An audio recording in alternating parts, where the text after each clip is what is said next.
உங்கள் துக்கம் சந்தோஷமாய் மாறும். இயேசு கிறிஸ்துவின் அன்பு இன்று உங்களை சுத்தமாக்க போகிறது.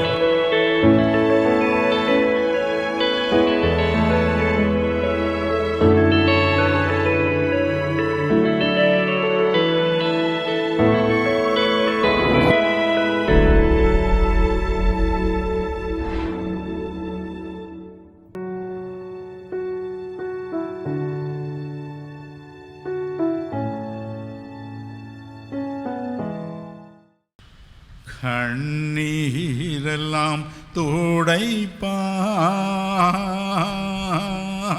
கண்மணி போல் காப்பார். கண்ணீரெல்லாம் துடைப்பார், கண்மணி போல் காப்பார். கார்மேகம் போன்ற கஷ்டங்கள் வந்தாலும் கனிவோடே உன்னை காத்திடவே.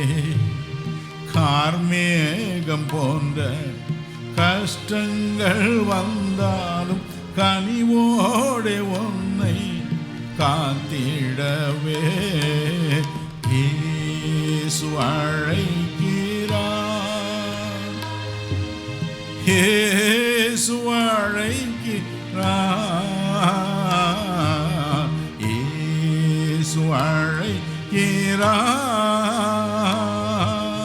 இயேசு அழைக்கிறார். ஆவலாய் உன்னை தம் கரங்கள் நீட்டிய இயேசு அழைக்கிறார். ஆவலாய் உன்னை தம் கரங்கள் நீட்டிய இயேசு அழைக்கிறார், இயேசு அழைக்கிறார், இயேசு அழைக்கிறார்.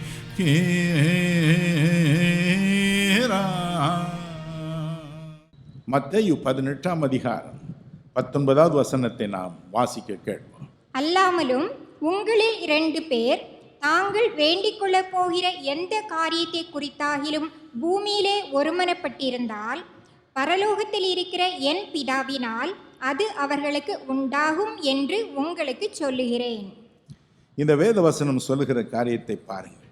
நீங்கள் வேண்டிக் கொள்ளப் போகிற எந்த காரியத்தை குறித்தாகிலும், let it be anything, எந்த காரியத்தை குறித்தாகிலும் பரவாயில்லை, அதை விண்ணுலகில் இருக்கும் என் தந்தை கொடுப்பார். இயேசுபிரான் அப்படி சொன்னார். தைரியமாயிருங்கள். வீட்டிலே புலம்பி அழுதிருக்கலாம். 20 வருடங்கள் ஆயிற்று எனக்கு குழந்தை இல்லை, 40 வருஷமாக இப்படி இருக்கிறேனே, வேலையில்லை, கல்யாணமாகி 10 ஆண்டுகள் ஆகியும் குழந்தை இல்லை. இதெல்லாம் பழைய நாட்கள்.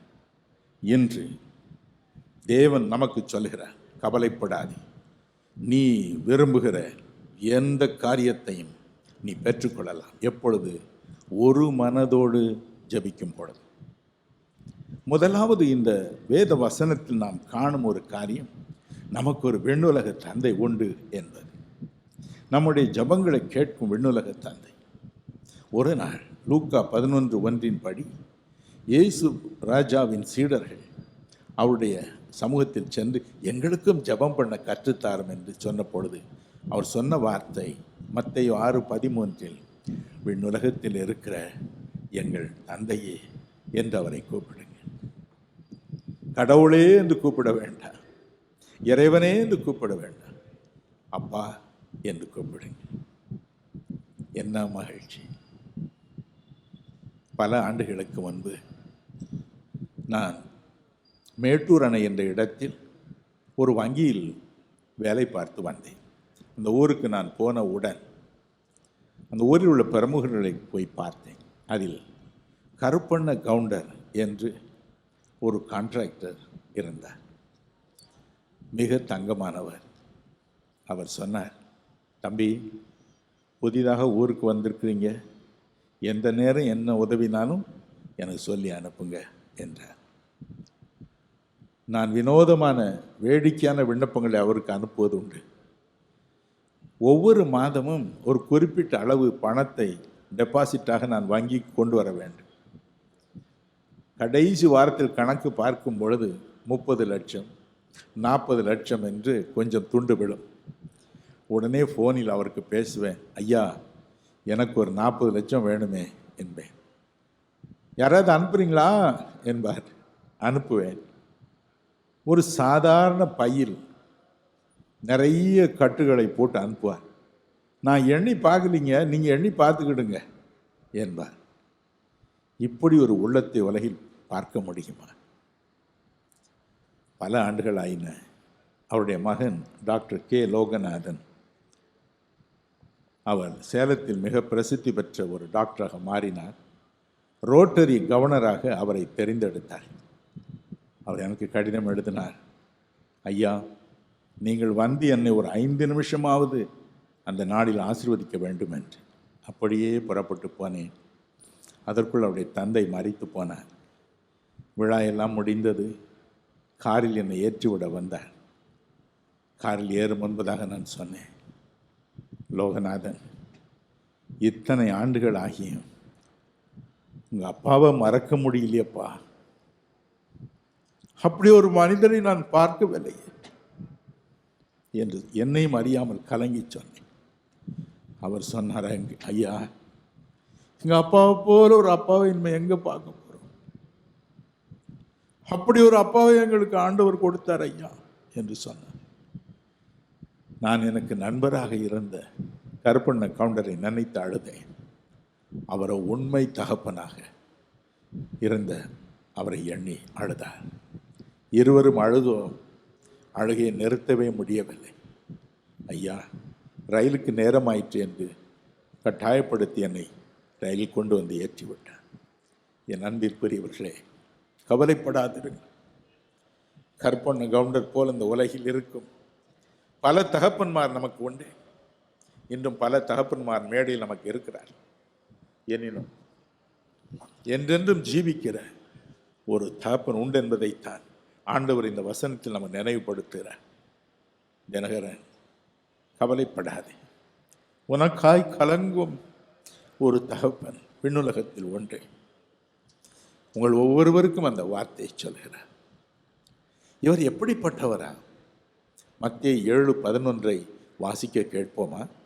ஆகையால் பொல்லாதவர்களாகிய நீங்கள் உங்கள் பிள்ளைகளுக்கு நல்ல ஈவுகளை கொடுக்க அறிந்திருக்கும் போது பரலோகத்தில் இருக்கிற உங்கள் பிதா தம்மிடத்தில் வேண்டிக் கொள்கிறவர்களுக்கு நன்மையானவைகளை கொடுப்பது அதிக நிச்சயம் அல்லவா? நன்மையானவைகளை கொடுக்கிற ஒரு தகப்பன் மட்டுமல்ல. சங்கீதம் 65:2 என்ன சொல்கிறது? அவர் ஜெபத்தை கேட்கிறவர். அவர் ஜெபத்தை கேட்கிறவர். மாம்சமான யாவரும் அவரிடத்தில் போவார். எத்தனை சந்தோஷம் நமக்கு! அவர் ஜெபத்தை கேட்கிறவர், ஜெபத்தை தள்ளாதவர், நன்மையானவைகளை ஈவாக கொடுக்கிறவர். சென்னையில் டெலிஃபோன்ஸ் டிபார்ட்மெண்ட் மிஸ்டர் அருள்ராஜ் என்று ஒரு பெரிய உத்தியோகஸ்தர் உண்டு. ஒரு விஷயம் அவர் சுகவீனமானார். 1.5 ஆண்டுகள் வேலூர் மருத்துவ மனையில் படுத்த படுக்கையாய் கிடந்தார். ஒரே மகள், அவள் பெயர் தீபா. அவள் ஒரு குட்டி பிள்ளை. ஒவ்வொரு சனி ஞாயிறும் சென்னையிலிருந்து தன் தாயோடு தகப்பனாரை பார்க்க செல்வாள். திங்கட்கிழமை காலை திரும்ப சென்னைக்கு புறப்படுவாள். ஒரு தடவை தகப்பனாரை பார்த்து கேட்டாள், அப்பா, நீங்கள் எப்பொழுது வீடு வருவீர்கள்? எப்பொழுது வீட்டிற்கு திரும்பி வருவீர்கள்? அவர் விரக்தியாக சொன்னார், என்கிட்ட கேட்கறதுக்கு பதிலாமா நீ ஆண்டவரிடமே கேள் என்றார். உடனே அந்த பெண் அந்த கட்டிலின் நுனியில் முழங்கால் படியிட்டாள். ஆண்டவரே, எங்கள் அப்பாவை அனுப்போம். இயேசு சுவாமி, எங்கள் அப்பாவை சீக்கிரம் அனுப்போம். எவ்வளவு நாளாக இருக்கிறார் என்று புலம்பி அழுதாள். தேவன் அந்த கூச்சலை கேட்டார். ஒரே மாதத்திற்குள் 100% சுகத்தோடு சென்னைக்கு அவர் திரும்பி வந்தார். இன்று மகிழ்ச்சியோடு வாழ்கிறார். அந்த பெண்ணும் வளர்ந்து காருண்யா பொறியியல் கல்லூரியில் வந்து படித்து பட்டம் பெற்று அமெரிக்க ஐக்கிய நாட்டில் ஒரு நல்ல வேலையில் இருக்கும் கணவனை மணந்து அவளுக்கு குழந்தைகள் பிறந்து இன்புற்று வாழ்கிறாள். அவளுக்கு செய்த அந்த உதவியை நமக்கு செய்ய மாட்டாரா? நம் விண்ணுலக தந்தை எப்படிப்பட்டவர்? நம் ஜபத்தை கேட்கிறவர். ஒரே ஒரு பெண்ணின் ஒரு தனி ஜபத்தை கேட்டார். ஆனால் இங்கு வேதம் சொல்லுகிறது, நீங்கள் உங்களில் 2 பேர் தாங்கள் வேண்டிக் கொள்ளப் போகிற எந்த காரியத்தை குறித்தாகிலும் பூமியிலே ஒருமனப்பட்டிருந்தால் அது விண்ணுலகில் இருக்கிற என் தந்தையினால் அவர்களுக்கு உண்டாகும் என்று நான் உங்களுக்கு சொல்கிறேன். நான் சொல்லுகிறேன். எபிரேயர் 6:18 சொல்லுகிறது, பொய்யுரையாத தேவன். நான் தெரியாமல் சொல்லிவிட்டேன் என்று சொல்கிறவர் அல்ல. வானமும் பூமி ஒழிந்து போவோம், என் வார்த்தைகளோ ஒழிந்து போவதில்லை என்று மத்தேயு 24:35 சொன்னவர். அவர் வார்த்தை மாறாதது. தனியாக ஒரு பெண் குட்டி பிள்ளை ஜெபித்தாள். மனதுருகினார், உதவி செய்தார். 2 பேர் ஜெபித்தார். நிச்சயமாக நடக்கும். அது எதுவாக இருந்தால் நடக்கும் என்று அவரே சொல்லியிருக்கிறார். இன்று இரவு அதைத்தான் பிடித்து கொண்டு நாம் ஜெபிக்க போகிறோம். எதற்கு 5 வருடம் கடன் தொழில் இருப்பது? எதற்கு குழந்தை இல்லாமல் 12 வருடம் இருப்பது? எதற்கு படுத்த படுக்கையாக கேன்சரினால் 20 வருடம் இருப்பது? எதற்கு? இன்று நாம் ஒருமனப்படுவோம். இன்று நீங்கள் தனிமையாக இங்கே இல்லை. எத்தனை பேர் இருக்கிறார்கள் பாருங்கள். ஒரே மனதோடு இன்று ஜெபிக்க போகிறோம். ஒரு மன ஜெபம் நிச்சயமாக பதில் கொடுத்தே ஆக வேண்டும். கவலைப்படாது.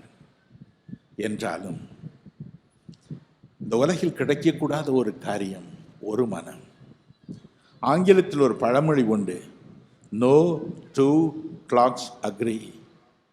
2 கடிகாரங்கள் ஒரு நாளும் ஒரே நேரத்தை காண்பிப்பதே இல்லை. எனவே தான் அவர் சொன்னார், நீங்கள் ஒருமனப்படுங்க.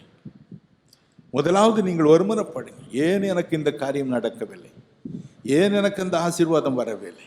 ஏன் என் மகன் இப்படி ஊதாரியாய் தெரிகிறான்? ஏன் என் குடும்பத்தில் மட்டும் சந்தோஷம் இல்லை என்று புலம்புவதை நிறுத்தி ஒருமனப்படுங்கள். நான் ஏராளம் பேர் ஒருமனப்பட வேண்டும் என்று கேட்கவில்லை. 2 பேர் ஒருமனப்பட்டால் போதும் என்றே தேவன் சொல்கிறார். நீங்கள் எவ்வளவு பாக்கியவான்கள், பாக்கியவதிகள் பாருங்கள். பிரசங்கி 4:9 என்ன சொல்கிறது? வாசிக்க கேட்போமா? ஒண்டியாயிருப்பதிலும் 2 கூடியிருப்பது நலம். அவர்களுடைய பிரயாசத்தினால் அவர்களுக்கு நல்ல பலன் உண்டாகும். ஒண்டியா இருப்பதிலும் 2 கூடியிருப்பது நலம். ஏன்? 2 கூடி ஜெபிக்கும் பொழுது நடக்காத காரியங்கள் நடந்தே ஆக வேண்டும். ஆமோஸ் 3:3 இதே காரியத்தை தேவன் வேறு விதமாய் சொல்கிறார். கேட்போம். 2 பேர் ஒருமனப்பட்டிருந்தால் ஒழிய ஒருமித்து நடந்து போவார்களோ? 2 பேர் ஒருமனப்பட்டிருந்தால் ஒழிய குடும்பத்தில் சந்தோஷம் இல்லை, தொழிலில் சந்தோஷம் இல்லை, ஸ்தாபனத்தில் சந்தோஷம் இல்லை. ஒருமனம் மிக மிக அவசியம். என் அன்பிற்குரியவர்களே, சந்தோஷமாயிருங்கள், தைரியமாயிருங்கள். ஏதோ தவறுதலாக நீங்கள் வந்து விடவில்லை, தற்செயலாக வந்து விடவில்லை. தேவன் உங்களை வேண்டும் என்று அழைத்து வந்திருக்கிறார். உங்களை யாவரோடும் ஒருமனப்படுத்த, ஒருமனமாய் இன்று இரவு நாம் செய்யும் ஜெபத்தை கேட்பதற்காக, நமக்கு பதில் தருவதற்காக. கவலைப்படாதீர்கள். அடுத்தபடியாக ஒரு மனதை நமக்கு கொடுக்கும் முக்கியமான காரியங்கள் 2, அவற்றை பார்த்து நாம் முடிப்போம். முதலாவதாக இதை விளக்கும் ஒரு அழகிய ஓமையை ஆண்டவர் தாமே சொன்னார். வாசிக்க கேட்போமா? லூக்கா 10ஆம் அதிகாரம் 30 35 வரை உள்ள வேத வசனங்களை வாசிக்க கேட்போம். லூக்கா 10 30 35. இயேசு பிரதியுத்தரமாக, ஒரு மனுஷன் எருசலேமிலிருந்து எரிகோவுக்கு போகையில் கள்ளர் கையில் அகப்பட்டான். அவர்கள் அவன் வஸ்திரங்களை உரிந்து கொண்டு அவனை காயப்படுத்தி குற்றுயிராக விட்டு போனார்கள். அப்பொழுது தற்செயலாய் ஒரு ஆசாரியன் அந்த வழியே வந்து அவனை கண்டு பக்கமாய் விலகி போனான். அந்தபடியே ஒரு லேவியனும் அந்த இடத்துக்கு வந்து அவனை கண்டு பக்கமாய் விலகி போனான்.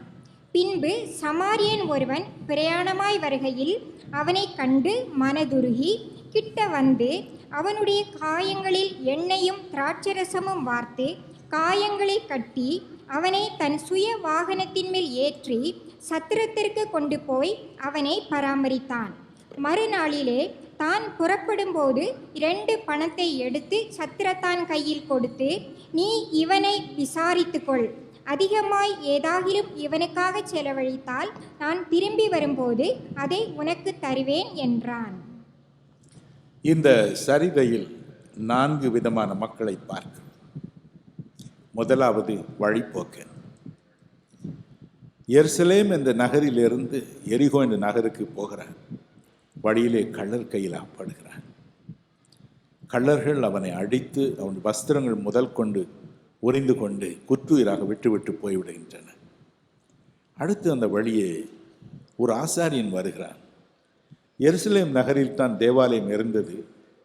அங்குள்ள தேவாலயத்தில் ஊழியம் செய்வதற்காக, இறைவனுக்கு பிரார்த்தனைகளை ஏறெடுப்பதற்காக சுமார் 12,000 ஆசாரியர்களும் லேவியர்களும் இந்த எரிகோ பட்டினத்தில் இருந்து எருசலேமுக்கு போவார்களாம்.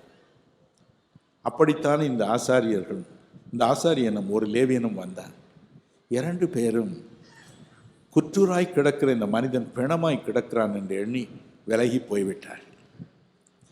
சற்று இவருடைய அழைப்பை பாருங்கள். இந்த ஆசாரியனும் சரி, லேவியனும் சரி, 2 விதமான அழைப்பை பெற்றவர்கள். எபிரேயர் 5:1 சொல்கிறது, இவர்கள் மனு மக்களுக்காக மன்றாடும் அழைப்பை பெற்றவர்கள். நம்மை போல சாதாரண மனிதர்கள் ஆலயம் செல்லும் பொழுது நம்மிடம் நமக்கு என்ன வேண்டும் என்று கேட்டு அதை இறைவனிடம் சொல்லி நமக்காக மன்றாடுவதற்காக தேவனால் ஏற்படுத்தப்பட்டவர்கள். ஆனால் இருவரும் விலகி போனார்கள். அடுத்து எண்ணாகும் 6:24 27, உபாகமம் 10:8 இந்த வேத வசனங்களின் படி, 2 நாளாகமம் 30:27 படி ஜனங்களை ஆசீர்வதிப்பதற்காக தேவனால் தெரிந்து கொள்ளப்பட்டவர். ஒரு பக்கம் ஜனங்களுக்காக பிரார்த்தனை, மற்றொரு பக்கம் வந்தவர்களை ஆசீர்வதிப்பது. இந்த மக்கள் இருவரும் வந்த பொழுது இந்த பிணமாக கிடக்கும் மனிதனை கண்டு அச்சமுற்றார்கள். காரணம் எண்ணாகமம் 19:16 சொல்கிறது, ஆகாய் 2:13 சொல்கிறது, இப்படிப்பட்ட மக்கள், ஒரு ஆசாரியன் அல்லது ஒரு லேவியன் ஒரு பிணத்தின் அருகே போய்விட்டார், அவனும் சரி அவனுடைய சரீரத்தில் உள்ள உடையும் சரி, அது தீட்டுப்படுமா. 7 நாட்கள் அவன் ஆலயத்துக்குள் பிரவேசிக்கவே முடியாது.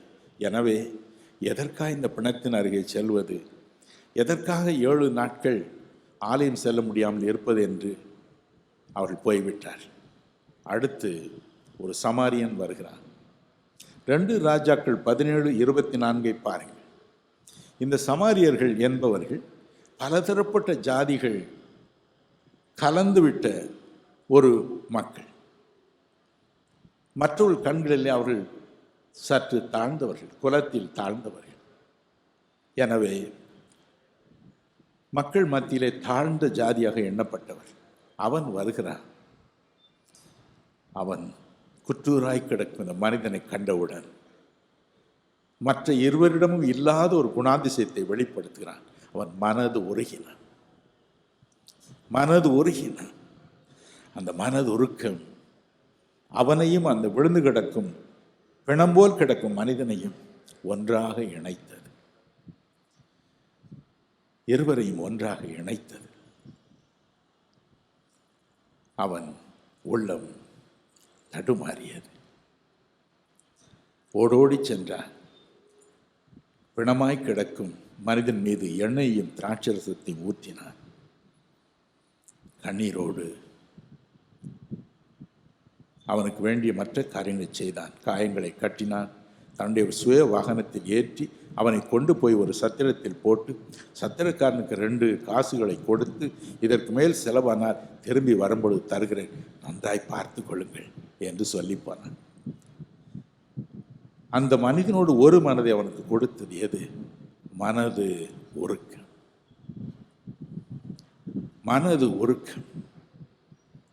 தன்னை அறியாமல் அவனுக்குள் வந்த ஒரு சஞ்சலம், அதுதான் அவனை இழுத்தது. என் அன்பிற்குரியவர்களே, காருண்யா பொறியியல் கல்லூரியை பற்றி இன்று 3300 மாணவ மாணவிகள் படிக்கிறார்கள்.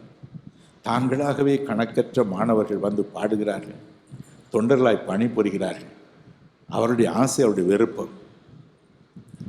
ஆனால் இந்த கல்லூரியை அக்டோபர் 86 ஆரம்பித்தோம்.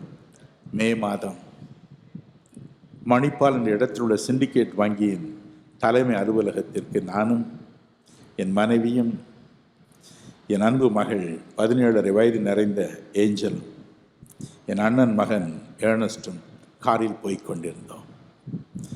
அங்கு போய் 23 லட்சம் ரூபாய் முதல் கடனாக வாங்குவதற்கு, கல்லூரி விடுதியை கட்டுவதற்கு. கடைசி நேரத்தில் தான் என் மகள் சொன்னாள், அப்பா நான் பார்க்கவே இல்லை, தயவுசெய்து என்னை கூட்டிக் கொண்டு போங்கள் கல்லூரிக்கு என்று சொன்னாள். எனக்கு விடுமுறை என்று சொன்னாள். கெஞ்சினாள், கூட்டிக் கொண்டு வந்தேன். ஆனால் காலை 6:15 இருக்கும். திடீரென்று எங்கோ இருந்து வந்த ஒரு பஸ் நேர்வழியில் சென்றிருந்த எங்கள் பஸ்ஸின் மீது மோதியது. கார் அப்பளம் போல ஆனது. ஒன்றும் எனக்கு விளங்கவில்லை. என் வலதுபுறம் என் மகள் என் தோளின் மீது சாய்ந்திருந்தாள். நான் சொன்னேன், ஏஞ்சல் எழுந்திரு, ஏஞ்சல் எழுந்திரு என்று சொன்னேன். எழுந்திருக்கவே இல்லை. என்னையும் என் மனைவியும் கொண்டு போய் ஒரு ஆஸ்பத்திரியில் போட்டார். என் மகளை வேறு எங்கோ கொண்டு போட்டார். நானும் என் மனைவியும் நினைத்து கொண்டு இருந்தோம், அவள் நன்றாக சிகிச்சை பெறுகிறாள் என்று.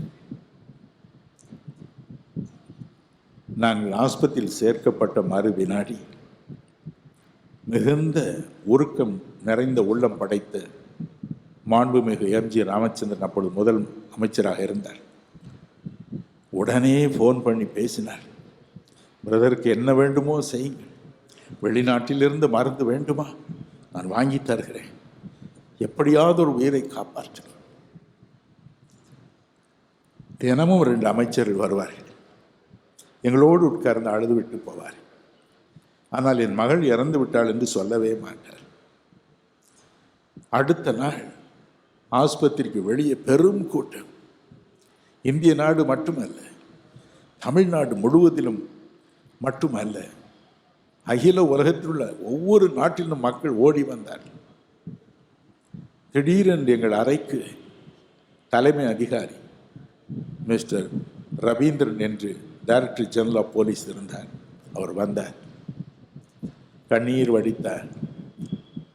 அவர் சொன்னார், பிரதர் உங்களுக்கு தெரியாது, வெளியிலே பெரிய கூட்டம் அலை மோதுகிறது, எல்லாரும் அழுகிறார்கள், நாங்கள் பிரதரை பார்க்க வேண்டும், சிஸ்டரை பார்க்க வேண்டும், ஏஞ்சலை பார்க்க வேண்டும், உயிரோடு இருக்கிறார்களா என்பதை அறிய வேண்டும்.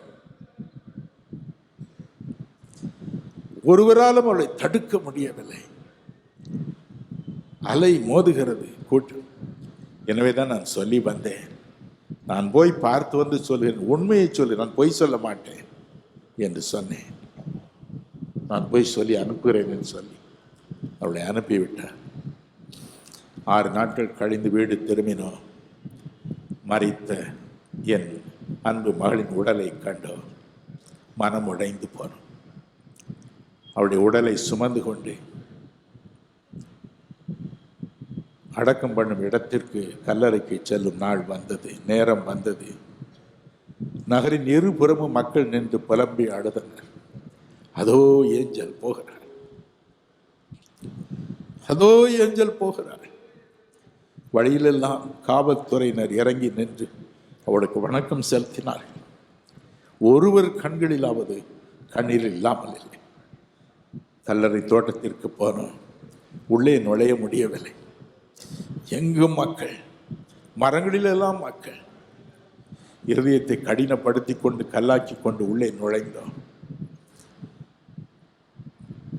கல்லறையின் அருகே மகளுடைய உடல் இருந்தது. அருகே போன பொழுது வயது சென்ற ஒரு தாயார் எங்கேயோ இருந்து வந்திருக்கிறார்கள். என் அருகே வந்தார்கள். அவள் சொன்னார்கள், தினகரன் உனக்காப்பா இந்த கதி, தினகரன் உனக்கா இந்த கதி. அவ்வளவுதான். எல்லாரும் அதே வார்த்தைகளை சொல்லி அழ ஆரம்பித்தார். மரத்தின் உச்சியில் இருந்தவர்கள் புலம்பி எழுதார்கள், தினகரன் உனக்கா இந்த கதி, மற்றவர்களுக்காய் அழுது புலம்பினாயே, உனக்கா இந்த கதி என்று புலம்பினார். என் அன்பிற்குரியவர்களே, எது அவளை அழச் செய்தது? எது இந்த ஒற்றுமையை கொண்டு வந்தது? அவள் யோசித்தார்களா? தினகரன் சென்னையை சேர்ந்தவன் அல்ல, தினகரன் நமது தெருவை சேர்ந்தவன் அல்ல, நமது ஜாதியை சேர்ந்தவன் அல்ல, நமது குலத்தை சேர்ந்தவன் அல்ல. ஒரே மனதோடு இத்தனை ஆயிரம் மக்களை அழச் செய்தது எது? மனதுருக்கம். மனதுருக்கம். ஐயோ, இந்த நல்ல மனுஷன், எல்லாருக்கும் புலம்புகிற மனுஷனுக்கு இப்படி வந்து விட்டதே என்ற ஒரு மனதுருக்கம், ஒரு இரக்கம், உருக்கமான இரக்கம். என் அன்பிற்குரியவர்களே, இந்த ஒரு மனதோடு நாம் ஜபிக்கும் பொழுது நிச்சயமா இது கேட்கப்படும் என்று அருள்நாதர் சொல்லி போயிருக்கிறார். இன்று நமக்கு தேவையானது அதுதான். இன்று நமக்கு தேவையானது அதுதான். ஒரு மனம், ஒரு மனம். வெறுப்பு அல்ல, பொறாமை அல்ல, கசப்பு அல்ல, எரிச்சல் அல்ல, எப்படி குற்றம் கண்டுபிடிக்கலாம் என்ற எண்ணம் அல்ல, எப்படி மற்றவர்களோடு என் இருதயத்தை நான் இணைக்கலாம். ஆங்கில அகராதி சொல்லுகிறது, கம்பேஷன் என்ற பதத்திற்கு அர்த்தம் துயரப்படுகளோடு துயரப்படுவது, மற்றவருடைய துயரத்தை தன் துயரமாக எடுத்துக்கொள்வது. இதைத்தான் ரோமர் 12:15 தேவன் சொல்லி இருக்கிறார். அழுகிற மக்களுடனே நீங்களும் அழுங்கள், அழுகிறவர்களுடனே கூட நீங்கள் அழுங்கள். சிரிக்கிறவர்களோடு சிரிப்பது சுலபம், நடனம் ஆடுகளோடு நடனம் ஆடுவது சுலபம், அழு மக்களோடு அழுவது கடினம். எப்பொழுது அது முடியும்? ஒரு மனம் இருக்கும் பொழுது. என்று கண்ணீரோடு நாம் தேவனுடைய சமூகத்தில், தேவனே எனக்கு ஒரு மனதை தார், எனக்கு இந்த மனதுருக்கத்தை தாரும்.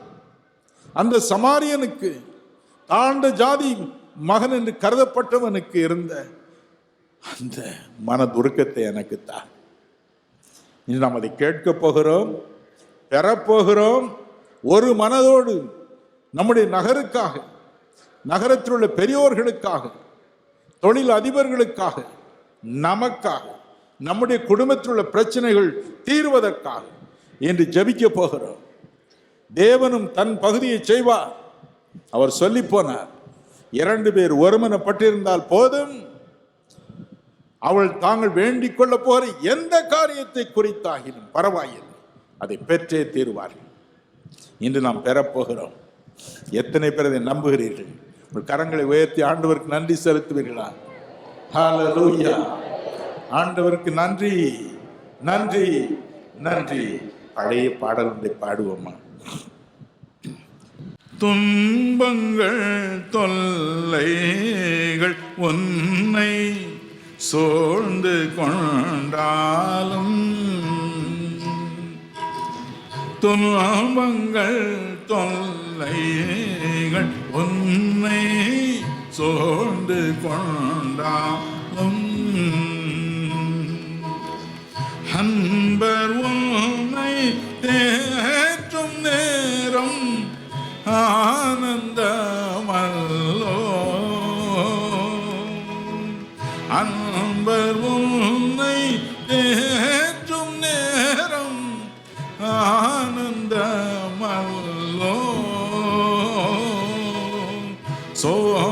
போகாதே மனமே, சோர்ந்து போகாதே. சோதனைகளை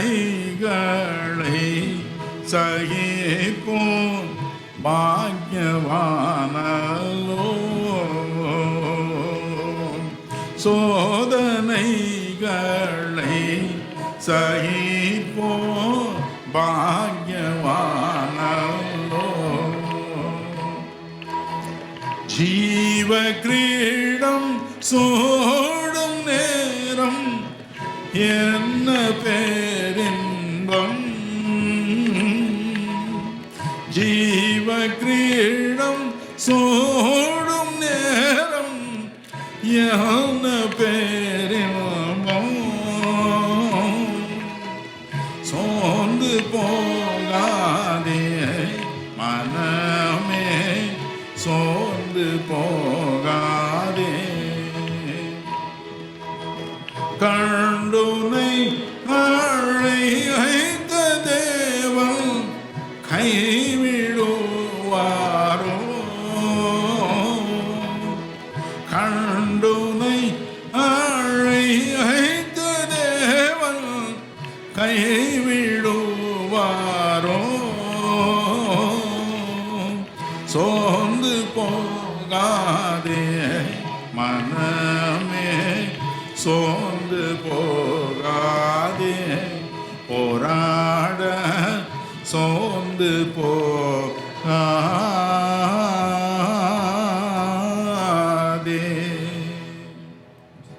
கண்ணீரை துடைத்துக் கொள்ளுங்கள்.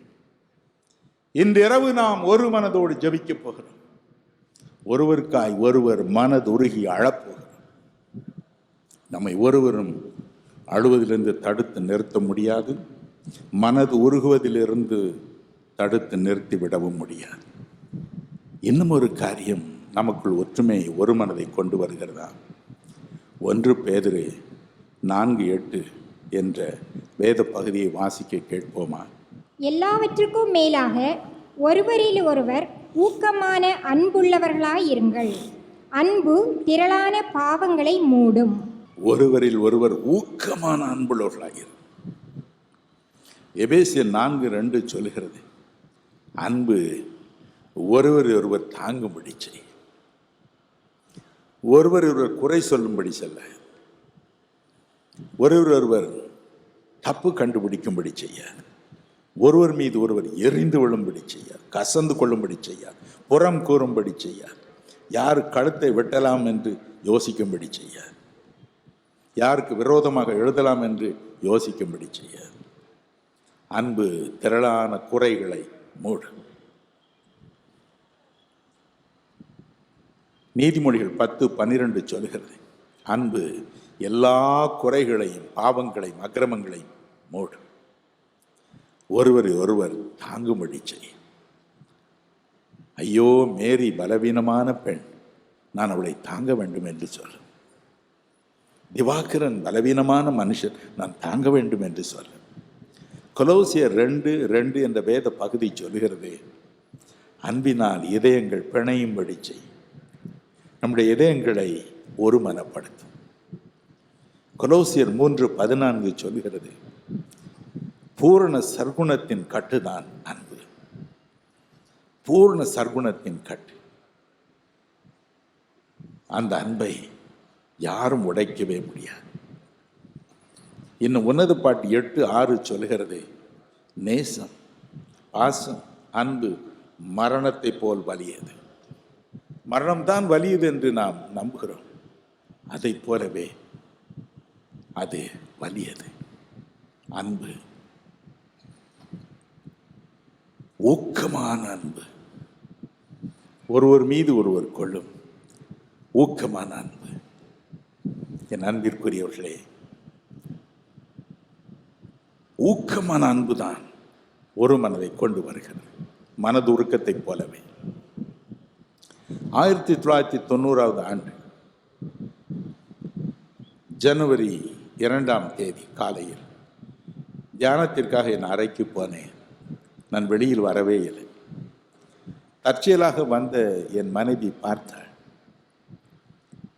அருகில் இருந்த டாக்டரை அழைத்தார். அவள் சொன்னார், உடனே அவரை பெரிய ஆஸ்பத்திரிக்கு கொண்டு போங்கள். அவருடைய இருதயம் நின்று போனது.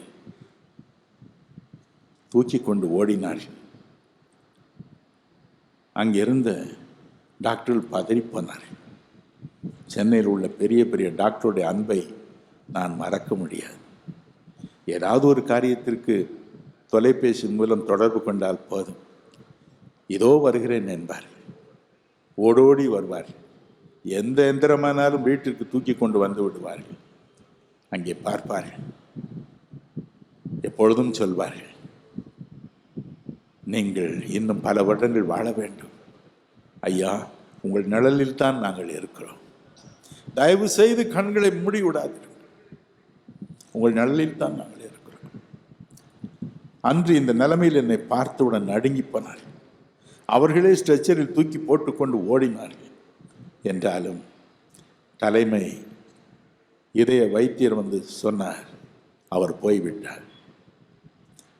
அவர் போய் 1.5 மணி நேரமாக. எங்கும் புலம்பல், எங்கும் அழுகை. அப்பொழுது பெரிய டாக்டர் கடைசியாக சொன்னார், அவருடைய நெஞ்சை அடித்து பார்ப்போம். 15 நிமிடங்கள் அடித்தார்கள். என் இருதயம் திரும்ப வேலை செய்ய ஆரம்பித்தது. ஒரே மகிழ்ச்சி. அதன் பிறகு 10ஆம் தேதி, ஜனவரி 10ஆம் தேதி 15 மணி நேரம் என்ற இருதயத்தில் ஒரு ஆபரேஷன் நடைபெற்றது. நடுவிலும் இதயம் நிற்க ஆரம்பித்தது. டாக்டர்கள் சொன்னார்கள், 18 பாட்டில் நிறைய எங்களுக்கு புது ரத்தம் தேவை, உடனே தேவை என்று சொன்னார். இதை நான் பிறகு கேள்விப்பட்டேன். அங்கிருந்து டாக்டர்கள் சொன்னார்கள், எங்கள் இரத்தத்தை எடுத்துக்கொள்ளுங்கள், எவ்வளவு வேண்டுமென்றாலும் எடுத்துக்கொள்ளுங்கள். இதை கேட்ட கல்லூரி மாணவர்கள் ஓடி வந்தார்கள். எங்கள் இரத்தத்தை எடுத்துக்கொள்ளுங்கள், எவ்வளவு வேண்டுமென்றாலும் தயார் என்று சொன்னார். காவல்துறையினர் ஓடி வந்தார்கள். இப்பொழுதுதான் எங்களுக்கு செய்தி கிடைத்தது, ஐயாவுக்கு எவ்வளவு ரத்தம்னாலும் கொடுக்க நாங்கள் வந்திருக்கிறோம். மருத்துவ கல்லூரியில் படித்துக் கொண்டிருந்த மாணவன் ஒருவன் கடிதம் எழுதினான், ஐயா, நான் இந்த உயிரோடு இருப்பதே, நான் வேறு ஒரு மாநிலத்தைச் சேர்ந்தவனாய் இருந்தாலும் இந்த உயிரோடு இருப்பதும் படிப்பதும் அங்கிள் தினகரனால் தான். அவரால் தான் நான் உயிரோடு இருக்கிறேன். தயவு செய்து என் இருதயத்தை எடுங்கள், அதை அங்கிளுக்கு வைத்து மாற்று சிகிச்சை செய்து விடுங்கள், பொருத்தி விடுங்கள். நான் இருப்பதை விட அங்கிள் இருப்பது நல்ல. வேறொரு குடும்பத்தினர் வேலூரில் இருந்து ஆண்ட்ரூ என்ற ஒரு பையனை அனுப்பினார். அவனுடைய பாக்கெட்டில் ஒரு 6000 ரூபாய் வைத்து ஓட்டமாய் ஓடி இதை கொண்டு போய் ஸ்டெல்லா ஆண்டியிடம் கொடுத்து வா, அவள் பணம் தேவையா இருக்கும் என்று. உள்ளே நுழைந்த அவன் ரத்தம் கொடுக்க வந்திருக்கிறான் என்று எண்ணி அவனுடைய ரத்தத்தை சோதித்து பார்த்தார். எதற்கு என்று கேட்டார். அங்கிளுக்கு என்று சொன்னார். ஓ, எடுத்துக்கொள்ளுங்கள் என்றார். ஒரு கையில் எடுத்த பிறகு சொன்னார், தயவு செய்து அடுத்த கையிலும் எடுங்கள், அடுத்த கையிலும் ரத்தம் எடுங்கள், அங்கிள் பிழைக்கட்டும். இந்த மனிதர்கள் என் உறவினர்களா? இல்லை இல்லை, ஒரு மனம், அன்பு அன்பு. இந்த ஒரு மனம்தான் இன்று நமக்கு அவசியம். பிரியமானவர்களே, நமக்கு வேற்றுமை வேண்டாம், பகை வேண்டாம். அக்கம் பக்கத்தில் இருக்கிறவர்களை பார்த்து நீ என் குடும்பத்தைச் சேர்ந்தவர்கள் என்று வெறுப்பு வேண்டாம். இதனால் எண்ணத்தை நாம் வாரிக்கொண்டோம். எத்தனை நாட்கள் இந்த உலகத்தில் நாம் வாழ்ந்து விட போகிறோம்? வெறுத்து வெறுத்து வெறுத்து மற்றவர்களுக்கு தீங்கு செய்ய நினைத்து நினைத்து தீங்கு செய்து எத்தனை நாட்கள் இந்த உலகத்தில் வாழ்ந்து விட போகிறோம்? ஒரு நாள் போய்தான் ஆக வேண்டும். அது என்றைக்கு வருமோ யாரும் அறிய மாட்டார்கள். இளமையா இருப்பதினால் எனக்கு மரணம் வராது என்று எண்ணி விடாதிருக்க ஒரு வழி இல்லை. எந்த நேரம் கண்ணை மூடுவோமோ அது அவனுக்கு தான் தெரியும், நம்மை அனுப்பினவனுக்குத்தான் தெரியும். வேண்டாம், நாம் அன்பு கூறுவோம், ஒருவரில் ஒருவர் அன்பு கூறுவோம். இன்றைக்கு நாம் அன்பு கூறப் போகிறோம். தேவன்பின் ஜீவியமே தேவதாசருக்கவசியமே தேவன்பின் ஜீவியமே தெய்வதாசருக்கவசியமே ஒருவரில் ஒருவர் அன்புடன் நேர்ந்தால் உலகம் எமை எடுத்தே ஒருவரில் ஒருவர் அன்புடன் நேர்ந்தால் உலகம் எமை எடுத்தே இயேசுவின் சீடர்கள் இவர்கள் என்று சாட்சி பகர்ந்திடுமே நல் சாட்சி பகர்ந்திடுமே தேவன்பின் ஜீவியமே தெய்வதாசருக்கவசியமே தேவன்பின் ஜீவியமே தெய்வதாசருக்கவசியமே. எங்கு போய் இந்த மனதுருக்கத்தை நாம் தேடுவோம்? எங்கு போய் இந்த அன்பை தேடுவோம்? நமக்கு தர வல்லவர் மனதுருக்கம் நிறைந்த நம் விண்ணுலக தந்தை தான். வேதத்தை வாசித்து பாருங்கள். சங்கீதம் 86:15 பாருங்கள், 103:8 பாருங்கள், 111:4 பாருங்கள், 116:5 பாருங்கள், 145:8 பாருங்கள். தேவன் இரக்கமும் மன உருக்கமுமானவர். தன்னை தேடி வருகிறவர்களுக்கு தன்னுடைய இரக்கத்தையும் மனதுருக்கத்தையும் கொடுக்கிறார் இலவசமாக. சங்கீதம் 112:4 சொல்கிறது, செம்மையானவன் இரக்கமும் மனதுருக்கமும் நிறைந்தவனாயிருக்கிறார். தேவனிடம் இருக்கும் அதே மனதுருக்கம் நம்முடைய உள்ளத்தில் பாய்கிறது. அன்பும் அப்படித்தான். 1 யோவான் 4:8-16 வசனங்களை பாருங்கள். தேவன் அன்பாகவே இருக்கிறார். எனினும் 1 யோவான் 3:16 இந்த அன்பை விளக்குகிறது பாருங்கள். நன்றாய் வாசிக்க கேட்போமா? 1 யோவான் 3:16 அது என்ன சொல்கிறது? அவர் தம்முடைய ஜீவனை நமக்காக கொடுத்ததினாலே அன்பு இன்னதென்று அறிந்திருக்கிறோம். நாமும் சகோதரருக்காக ஜீவனை கொடுக்க கடனாளிகளாயிருக்கிறோம். தேவாதி தேவன், காணக்கூடாத அதரிசனமான தேவன், சேரக்கூடாத ஒளியில் வாசம் பண்ணுகிற தேவன், வெளிப்படுத்தின விசேஷம் 4:3 படி பதும ரகத்திற்கும் வச்சிரக்கல்லுக்கும் ஒப்பாக காணப்படும் அழகிய தோற்றமுடைய தேவன் மனு உருக்கொண்டு இறங்கி வந்தார்.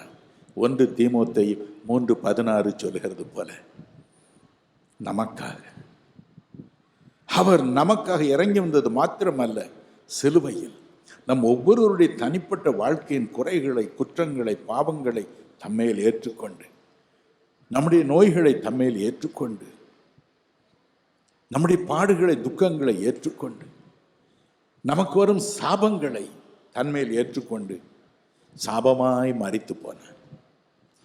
தம்முடைய இரத்தத்தை சிந்தினார். காரணம் என்ன? லேவியராகும் 17:11 சொல்கிறது, மனுஷனுடைய ஜீவனுடைய இரத்தத்தில் இருக்கிறது. நமக்கு ஜீவனை கொடுக்க வேண்டும் என்பதற்காய் இரத்தத்தையே சிந்தினார். என் அன்பிற்குரியவர்களே, இன்று நாம் அவரிடம் கேட்கும் பொழுது அந்த மனதுருக்கத்தை எனக்கு தாரும், அந்த அன்பை எனக்கு தாரும் என்று கேட்கும் பொழுது சந்தோஷமாய் கொடுப்பார். ஒரு தடவை அன்னை தெரசாவிடம் ஒரு பெரிய பணக்கார குடும்பத்தைச் சேர்ந்த ஒரு பெண், நான் உங்களுடைய ஆர்டரில் சேர்ந்து பணிபுரிய விரும்புகிறேன் என்று சொல்லி வந்தாளாம். அன்னை சொன்னார்களாம் சரி என்று. முதலாவது இந்த வேலையை ஆரம்பி என்று சொல்லி ஒரு குஷ்டரோகியிடம் அழைத்து போய் இந்த குஷ்டரோகியின் காயங்களை கழுவு என்று சொன்னாள். அவள் சொன்னாள், ஐயோ, நான் இதை எப்படி தொடுவது, எப்படி தொடுவது? அடுத்தபடியாக அன்னை உட்கார்ந்தார்கள், கழுவினாள். இந்த பெண் கேட்டாள், ஆன்டி, உங்களுக்கு கஷ்டமா இல்லையா? எப்படி எப்படி இதை செய்தீர்? அன்னை சொன்னாள், அம்மா, அதை ஒரு குஷ்டரோகியின் கால்களாக நான் எண்ணவில்லை. சிலுவையில் தொங்கிய இயேசுநாதருடைய காயங்கள் படிந்த பாதங்களாகவே எண்ணி துடைக்க ஆரம்பித்தேன். எனக்கு ஒருவித அருவருப்பும் இல்லை என்று. அன்பு, மனதுருக்கம் அவரிடமிருந்து தான் வரும். கேளுங்கள் அப்பொழுது உங்களுக்கு கொடுக்கப்படும் என்று சொன்னாரே. கேட்கிறவன் எவனும் பெற்றுக்கொள்கிறான் என்று சொன்னாரே. லூக்கா 11:9-10 இன்று நாம் கேட்கப் போகிறோம். தீராத பிரச்சனைகள் இன்று தீரப்போகின்றன. சீனா நாடு ஒவ்வொரு ஆண்டும் எல்லா மக்களுக்கும் சீன புது வருட ஆரம்பம் வரும்பொழுது ஒரு முட்டை ஒன்று கொடுப்பார்களாம் இலவசமாக. அப்பொழுது நாடு பொருளாதாரத்தில் கஷ்டப்பட்டு திணறிக் கொண்டிருந்த நாட்கள். எல்லாருக்கும் அரசாங்கமே உணவு கொடுக்கும் ஒரு நாள். அந்த நாள் மட்டும் ஒரு முட்டை கொடுப்பார்களாம். பசியினால் வாடும் மக்கள் அந்த முட்டை தோலை கூட உரிக்காமல் அப்படியே சாப்பிட்டு விடுவார்களாம். ஆனால் எங்கெல்லாம் இந்த இறை அன்பினால் மனதுருக்கத்தினால் நிறைந்த குடும்பங்கள் இருக்கின்றனவோ அங்கே ஒரே சண்டை, ஒரே சச்சரவாக இருக்குமா. என்ன சண்டை? அதிலே வயோதிபர்கள் தங்களுக்கு கொடுக்கப்படும் முட்டைகளை எடுத்து வைப்பார்கள். தங்கள் குடும்பத்தில் உள்ள சிறியவர்களை கூப்பிடுவார்கள். தம்பி, இதையும் சாப்பிடுப்பா, என் காலம் முடிஞ்சு போச்சு, நான் போறேன், நீ சாப்பிட்டு நல்லா இரு, நீயாவது நல்லா இரு என்று அந்த வாலிபரிடம், கன்னிகைகளிடம், சிறுவரிடம் கொடுப்பார்கள். ஆனால் சிறுவர்கள் என்ன செய்வார்கள்? தாத்தா, நான் நல்லா இருக்கேன் தாத்தா, நீங்க தான் தாத்தா வீக்கா இருக்கிறீங்க, பாட்டி நீங்க தான் வீக்கா இருக்கிறீங்க, பாட்டி தயவு செய்து நீங்க என் முட்டையும் சேர்த்து சாப்பிடுங்க, நீங்க 2 முட்டை சாப்பிடணும். அன்பு சண்டை. என் அன்பிற்குரியவர்களே, இந்த அன்பை, இந்த மனதுருக்கத்தை இன்று நாம் பெறப்போகிறோம். இதுதான் நம்மை ஒன்றாக கட்டி சேர்க்க போகிறது. ஒரே குடும்பமாக இணைக்கப் போகிறது. இன்று ஒரு மனதோடு நாம் கேட்க போகும் அத்தனை ஆசீர்வாதங்களையும் நாம் பெறப்போகிறோம். ஹல்லேலூயா! எத்தனை பேர் அதை நம்புகிறீர்கள்? எத்தனை பேரை நம்புகிறீர்கள்? ஹல்லேலூயா! நன்றா கைகளை உயர்த்தி ஆண்டவருக்கு நன்றி செலுத்துங்கள். இப்பொழுது அவர் தரப்போகிறார். நாம் ஜெபிப்போமா? ஒரு நிமிஷம் ஜெபம் பண்ணுவோம். எல்லாரும் கண்களை மூடு. நம்மை நாமே சோதித்து பார்ப்போம். தன் பாவங்களை மறைக்கிறவன் வாழ்வடைய மாட்டான். அவைகளை அறிக்கை செய்து விட்டு விடுகிறவனோ இரக்கம் பெறுவான். கண்ணீரோடு கொஞ்ச நேரம் உங்களுக்காக, உங்கள் பிள்ளைகளின் எதிர்காலத்திற்காய், உங்கள் பேர குழந்தைகளின் எதிர்காலத்திற்காய் உங்களை நீங்களே சோதித்து பாருங்கள். எனக்கு அன்பு இருக்கிறதா? எனக்கு மனதுருக்கம் இருக்கிறதா? என் மாமியாரை சிநேகிக்கிறேனா? என் மாமியாரை என் தாயை போல நான் சிநேகிக்கிறேனா? அன்பு காண்பிக்கிறேனா? என் மருமகளை மகளைப் போல நேசிக்கிறேனா? மகளுக்கு ஒரு விதம், மருமகளுக்கு வேறு விதம் என்று நடந்து கொள்கிறேனா? என் புருஷனை உண்மையாய் நேசிக்கிறேனா? என் மனைவியை உண்மையாய் நேசிக்கிறேனா? என் பிள்ளைகளை நேசிக்கிறேனா? பிள்ளைகளுக்கு செய்ய வேண்டிய கடமைகளை செய்கிறேனா? அல்லது வரும் வருமானத்தை குடித்தே தீர்த்து விடுகிறேனா? மனம் முடிக்கப்படாத என் பிள்ளைகளுக்காய் மனம் கலங்குகிறேனா? அல்லது ஊதாரியாய் நான் திரிகிறேனா? எல்லாவற்றையும் புகைத்தே தீர்த்து விடுகிறேனா? கஞ்சாவை குடித்தே மயங்கி நிலையில் கிடந்து பொறுப்பற்றவனாய் வாழ்கிறேனா? எனக்கு இரக்கம் இல்லையே, மனதுருக்கம் இல்லையே, அன்பு இல்லையே என்று இன்று நாம் கேட்போம். இப்பொழுது கேட்போம். ஆண்டவர் இப்பொழுது தருவார். இப்பொழுது ஒரு அன்பை தருவார். இணையற்ற அன்பை தருவார். பாசத்தை தருவார். உள்ளத்தில் தருவார். குடும்பத்தில் தருவார். வேலை செய்யும் இடத்தில் தருவார். ஒரு மனதை கட்டளையிடுவார். ஒரு மனதோடு இன்று நாம் ஜெபிக்க போகும் ஒவ்வொரு காரியத்திற்கும் பதில் தந்தையாக வேண்டும். தருவார், இரட்டிப்பாய் தருவார். மன்னிப்பு மன்னிப்பு மன்னிப்பு தேவா, மன்னிப்பு மன்னிப்பு தாருமே இறைவா, மன்னிப்பு தாருமே இறைவா. மன்னிப்பு மன்னிப்பு மன்னிப்பு தேவா, மன்னிப்பு மன்னிப்பு தாருமே இறைவா, மன்னிப்பு தாருமே இறைவா.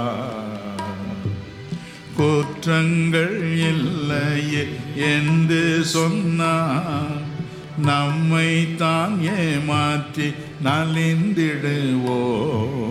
குற்றங்கள் அனைத்தையும் எடுத்துரைத்தால் தேவன் குற்றத்தை மன்னித்து வாழ்வழிப்பார். குற்றத்தை மன்னித்து வாழ்வழிப்பார். மன்னிப்பு மன்னிப்பு மன்னிப்பு தேவா, மன்னிப்பு மன்னிப்பு தாருமே இறைவா, மன்னிப்பு தாருமே இறைவா, மன்னிப்பு தாருமே இறைவா, மன்னிப்பு தாருமே இறைவா. Hallelujah.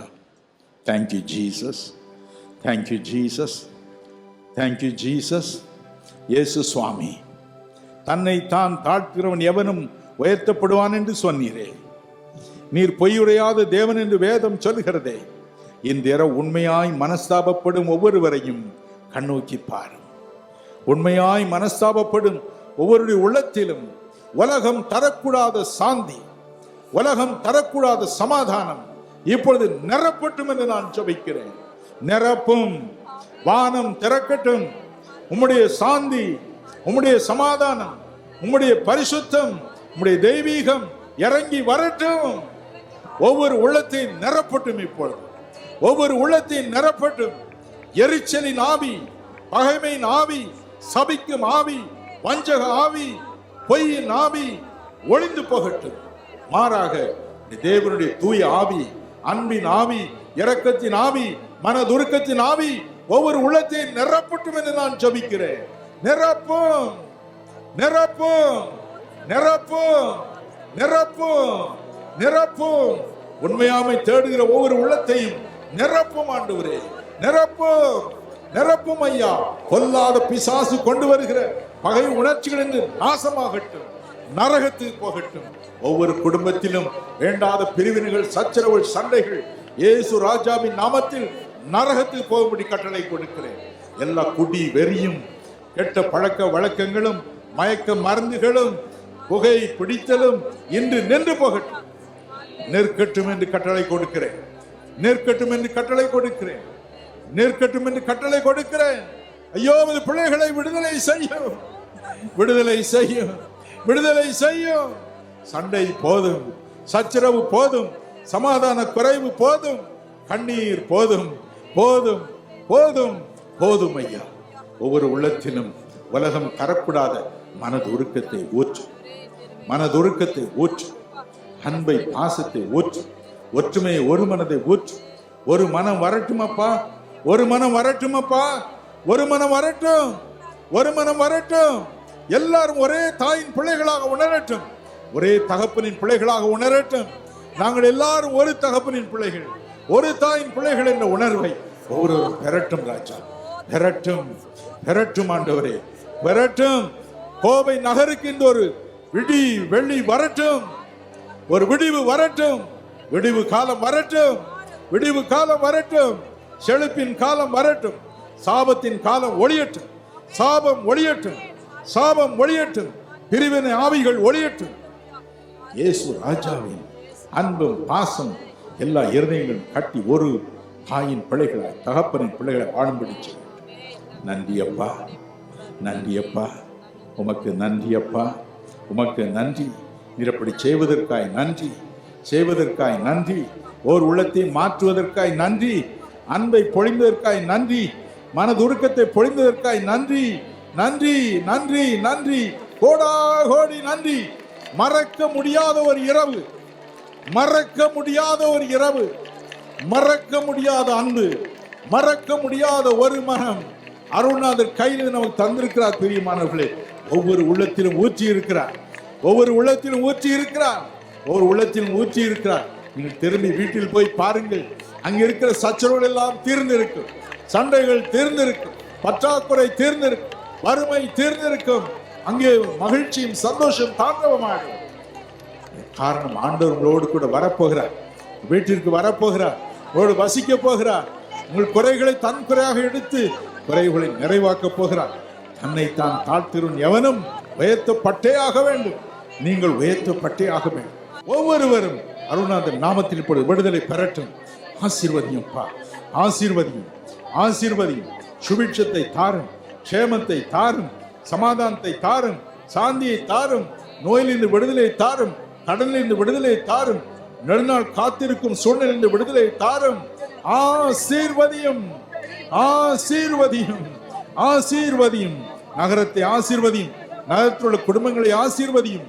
எல்லா விதத்திலும் செழிப்பை தாரும். நீர் இப்படி தருவதற்காக நன்றி, நன்றி, நன்றி, நன்றி.